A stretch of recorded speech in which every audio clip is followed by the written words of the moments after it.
I analyzed 4,281 Upwork proposals, and after 15 years on the platform and over $1 million earned, and more than 1,400 completed contracts, I discovered something that completely changed the way I think about freelancing. Most freelancers believe their biggest problem is proposal writing. They think they need a better template, a stronger opening line, a more persuasive close. But after reviewing thousands of proposals, I discovered something very different. Many freelancers are losing before they ever send the proposal. Why? Because they are applying to the wrong job. In fact, one of the biggest reasons freelancers struggle on Upwork is not because they write bad proposals. It's because they spend their time chasing opportunities that were never likely to convert in the first place. And today I want to show you the patterns that separate high-intent jobs from low-intent jobs. Because once you understand the distinction, everything changes. You stop wasting connects. You stop wasting time, you stop taking rejection personally, and you start focusing on opportunities that actually have a chance of becoming clients. Let's start with a simple truth. Not all jobs are created equal. They may look similar on the surface, and they may even have similar budgets, but underneath they are completely different. Some jobs are posted by clients who are ready to hire. Others are posted by clients who are browsing, researching, comparing, or simply gathering information. The problem is that many freelancers cannot tell the difference, so they apply to both. Then they wonder why they are not getting responses. Now, let's talk about the first sign of low-intent job: vague descriptions. If a client cannot clearly explain what they need, there is usually a reason. Maybe they haven't fully thought through on the project. Maybe they are still exploring options. Maybe they are not ready to move forward. Whatever the reason, vague job posts often attract massive competition because everyone interprets the job differently. And when that happens, response rate falls. Now compare that to your high-intent client. A high-intent client usually knows what they need. They provide details, they describe deliverables, and they explain goals. They create clarity. And clarity is often one of the strongest indicators that a client is serious. Now let's discuss another pattern. Low-intent clients often ask broad questions. They are looking for education, advice, possibilities, recommendations. Sometimes they are not even looking to hire. They are looking to learn. And that is not necessarily bad. But if your goal is to win contracts, you need to recognize the difference. Because many freelancers spend hours pursuing opportunities that were never true buying opportunities. Now let's talk about urgency. One of the strongest indicators of high intent is urgency. Clients who are serious about hiring usually have a reason: a launch date, a deadline, a business need, a project that cannot wait forever. Urgency creates movement. Movement creates decision, and decision creates contract. When I reviewed thousands of proposals, I constantly noticed that jobs with urgency generated more activity and more hiring. Now, that doesn't mean every urgent job is a good opportunity, but urgency is a signal worth paying attention to. Now, let's discuss budget. This surprises many freelancers. A large budget does not automatically mean a good opportunity, and a smaller budget does not automatically mean a bad opportunity. I have seen large budgets attached to low-intent jobs, and I have seen modest budget attached to excellent clients. Instead of focusing only on the budget, focus on behavior. What is the client communicating? Do they seem serious? Do they seem organized? Do they appear ready to move forward? Behavior often reveals more than budget. Now let's talk about hiring history. This is one of my favorite indicators. Clients leave clues. If a client has successfully hired freelancers before, that often increases confidence. It shows they understand how the platform works. It shows they are willing to spend money. It shows they are capable of making decisions. Now, that does not mean new clients should be avoided. Some of my best clients were new. But hiring history provides useful content. It gives you another signal. And freelancing is often about reading signals. Now, let's talk about competition. Many freelancers avoid jobs with a lot of proposals, and I understand why. But proposal counts alone do not tell the whole story. What matters more is intent. A high-intent client with many proposals may still hire quickly. A low-intent client with only a few proposals may never hire anyone. Again, intent matters more than appearances. Now, here's something I learned from reviewing thousands of bids. The most successful freelancers think differently. They do not ask, can I do this job? They ask, should I pursue this job? That is a very different question. One question focuses on capability, the other focuses on strategy, and strategy is where results come from. Now, let's discuss emotional bidding. This is where many freelancers struggle. They see a job, they get excited, they imagine the income, they imagine the opportunity. Then they submit a proposal without evaluating the quality of the opportunity. That is emotional decision making. The freelancer who achieves consistent results are more disciplined. They evaluate, they filter, they qualify, they decide whether the opportunity deserves their time. That shift alone can dramatically improve results. Now, let me share something that completely changed my own freelancing career. For years, I had thought success on Upwork was about effort. I thought the freelancer who sent the most proposals would eventually win. I thought if I just worked harder, applied more, and stayed busy, the results would come. And sometimes they did, but many times they did not. I would spend hours searching for jobs, hours writing proposals, hours trying to convince clients to hire me.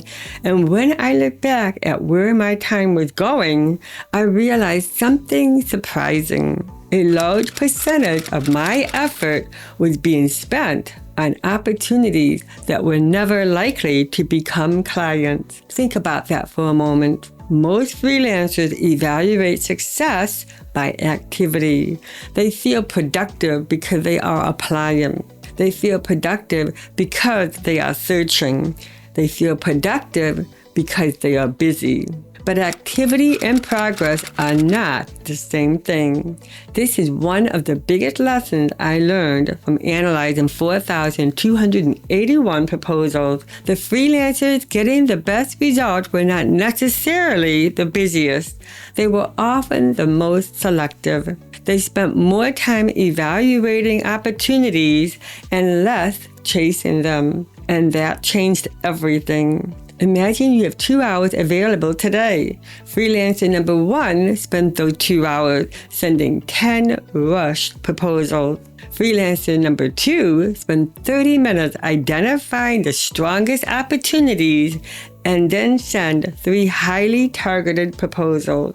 Which freelancer is more likely to succeed? Most people assume the answer is the person who sends more proposals, but the data often says otherwise. Because quality opportunities create better outcomes. This is why I teach freelancers to think like investors. Investors do not put their money in every opportunity they see. They evaluate, they analyze, they compare, they look for signals. Then they make a decision. Successful freelancers do the same thing. They invest their time where the probability of success is the highest, and that shift alone can dramatically improve your results. One of the biggest mistakes freelancers make is confusing opportunity volume with opportunity quality. Just because there are hundreds of jobs available does not mean there are hundreds of good opportunities available. In fact, many of those jobs will never lead to contracts. Many will never lead to interviews, and many will never lead to responses. And once you understand that, you stop taking rejection personally. You realize that not every job deserves your energy. Not every client deserves your attention. And not every opportunity deserves a proposal. That mindset creates confidence because now your focus shifts from chasing jobs to identifying opportunities. And that is exactly how successful freelancers operate. They stop thinking like applicants and they start thinking like business owners. A business owner understands something very important. The goal is not to win every opportunity. The goal is to identify the right opportunities and pursue them exceptionally well. Now, let's talk about what high-intent clients actually look like. They are clear, specific, organized. They often provide details. They answer questions. They communicate goals. And most importantly, they demonstrate movement. Movement is one of the strongest buying signals because people who are moving forward are much more likely to hire. Now, let me share another observation. The freelancers getting the best results will often saying no. They were willing to skip opportunities. They were willing to wait for a better match. And that discipline creates better outcomes because every proposal has a cost. Time, energy, attention connects. And when you waste those resources on weak opportunities, you have less available for strong opportunities. Now let's step back. What is the goal? The goal is not to send more proposals. The goal is not to chase more jobs. The goal is to identify better opportunities. That is where leverage comes from. That is where consistency comes from. And that is where growth comes from. Now imagine two freelancers. One applies to everything. The other applies selectively. After 6 months, who do you think has better results? In many cases, the selective freelancer wins, not because they work harder, but because they made better decisions. And better decisions compound. Now let's talk about why this matters so much in 2026. The platform is changing, AI is changing, competition is changing, which means strategy matters more than ever. Freelancers who continue applying blindly will struggle. Freelancers who learn to identify intent will gain an advantage because they will spend their energy where it matters the most.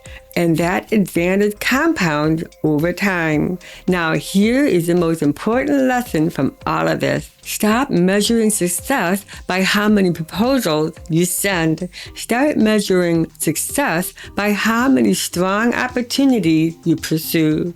Because the quality of your opportunities often determine the quality of your results.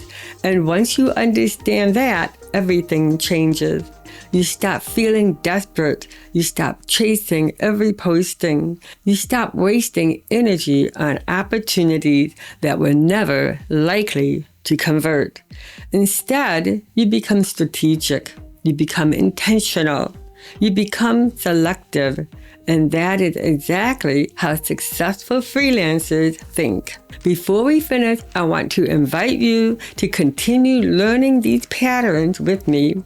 I have a private Facebook group where freelancers come together to discuss Upwork strategy, proposal optimization, AI changes, profile positioning, client behavior, and freelancing growth. Inside the group, you will learn from real experiences, real discussions, and real data. You will gain access to our monthly live stream meeting where I answer questions, review strategies, discuss market changes, and help freelancers work through challenges they are facing right now.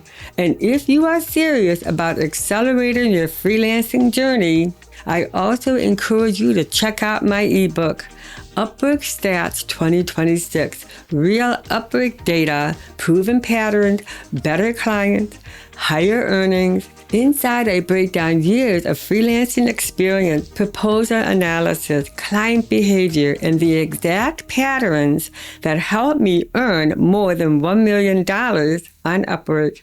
If you'd like to learn more, then click the link below. And remember, the freelancers who succeed are not always the ones who apply the most. Often they are the ones who learn to recognize opportunities faster than anyone else. And once you learn that skill, freelancing becomes far more predictable. I will see you in the next video. Until then, be freelantastic.